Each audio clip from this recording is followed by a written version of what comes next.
Okay, so have you ever felt like your mind is just a web browser with like 100 tabs open at once? Yeah? You're not alone. In this explainer, we're going to try and close a few of those tabs. We're going to demystify mindfulness, break it down into simple science-backed steps that you can actually start using. And let's kick things off by busting a really common myth. All right, first things first. Let's get this out of the way right now. You do not need to look like a human pretzel to meditate. Seriously, the goal here isn't contortion. It's just about comfort and awareness. And you know, that simple idea, that right there is the key that unlocks this whole practice for so many people. Okay, so before we jump into the how-to, let's talk about the why. I mean, what is actually going on inside your head when you're being mindful? Well, it turns out this isn't just some vague mental exercise. Nope, it's a way to literally change the physical structure of your brain. Yep, you heard that right. This is not just about feeling calm. When you practice mindfulness, you're causing measurable, physical changes to your brain's wiring. I love this analogy. It's kind of like taking your brain to the gym. So let's take a look at the 3 main exercises in this brain workout. So here they are, the 3 big pillars of how mindfulness works its magic. You've got attention regulation, body awareness, and emotion regulation. This is a really powerful trio, and together, they totally retrain how you experience the world from the inside out. So let's break each one down. Okay, first up, attention. So every single time you notice your mind wandering off and you gently guide it back, you're literally doing a bicep curl for your prefrontal cortex.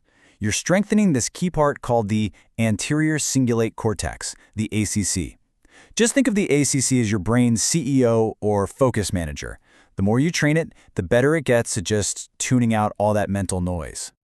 Next up, body awareness. You know that gut feeling you get? Or that sudden tension that creeps into your shoulders?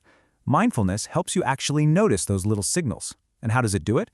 Well, it increases the gray matter in a part of your brain called the insula, which is basically the hub for sensing what's going on inside your body.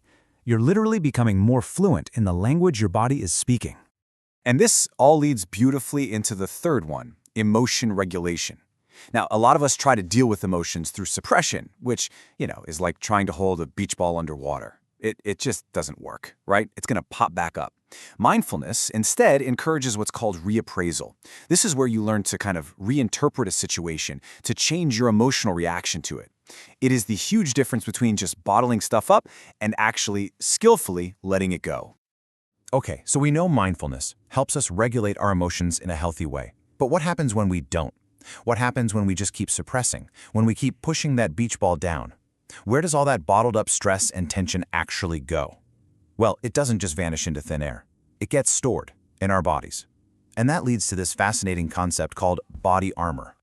Now, before we dig into how all this stuff gets stored physically, we've got to circle back to the absolute core of mindfulness. Remember this, it's all about paying attention, but without judgment. That non-judgmental piece, that's the secret sauce. It's what allows us to safely look at what's going on in our minds and, as we're about to see, in our bodies too. Oh man, I love this quote. It just nails the mind-body connection so perfectly.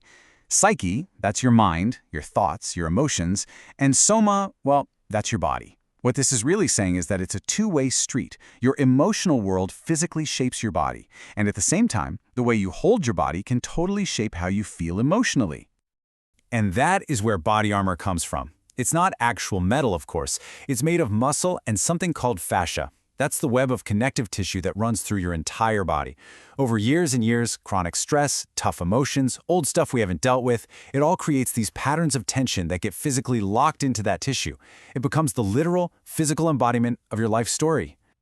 Okay, so that's a lot of the why and the what. We've covered the science, we've talked about body armor. Now, let's get practical. How do we actually start to unwind all this tension and retrain our brains?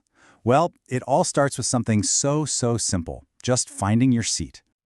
So, let's be super clear about this. Forget everything you've seen about pretzel poses. The #1 absolute golden rule is be comfortable. Yeah, a straight, alert spine is good, but comfort is king. Why? Because if you're in pain, you're not meditating. You're just sitting there being distracted by pain. And look, there are so many ways to get comfortable. You can just sit in a regular chair, feet flat on the floor. You can lean against a wall for some extra support. You can even try kneeling with a cushion. The right way to sit is just whatever way lets your body feel both relaxed and awake at the same time. All right, so once you've found your comfortable spot, the next step is to give your attention something to hold onto, an anchor.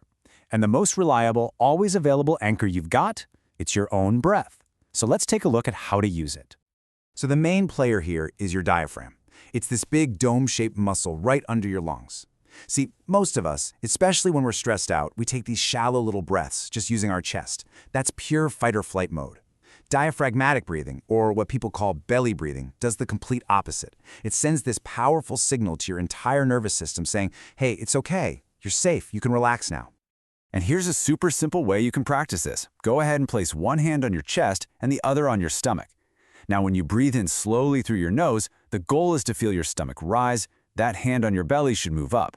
The one on your chest should stay pretty still. Then just breathe out slowly through your mouth and feel your stomach fall.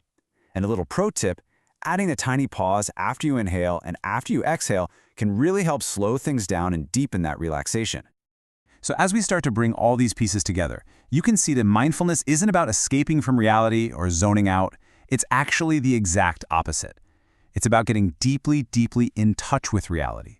The reality of what's happening in your mind and the reality of what's happening in your body.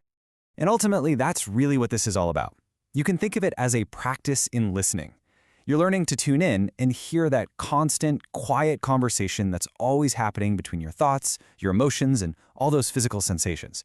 You're basically becoming fluent in the language of you. Let's leave you with this really powerful idea. We often think of our body as just a vehicle for our mind, right? The thing that carries our brain around. But this suggests something so much deeper. Your posture, your little habits of tension, the way you move through the world, they aren't just reflecting your personality. In a very real sense, they are your personality, written out in flesh and bone. So, let's put a bow on this. The science shows us that mindfulness can literally rewire our brains. The practice shows us how we can begin to release the stories and the tensions stored in our bodies. But the real journey, your journey, it starts with a question. If your body is a living, breathing record of your life so far, what story is it telling right now?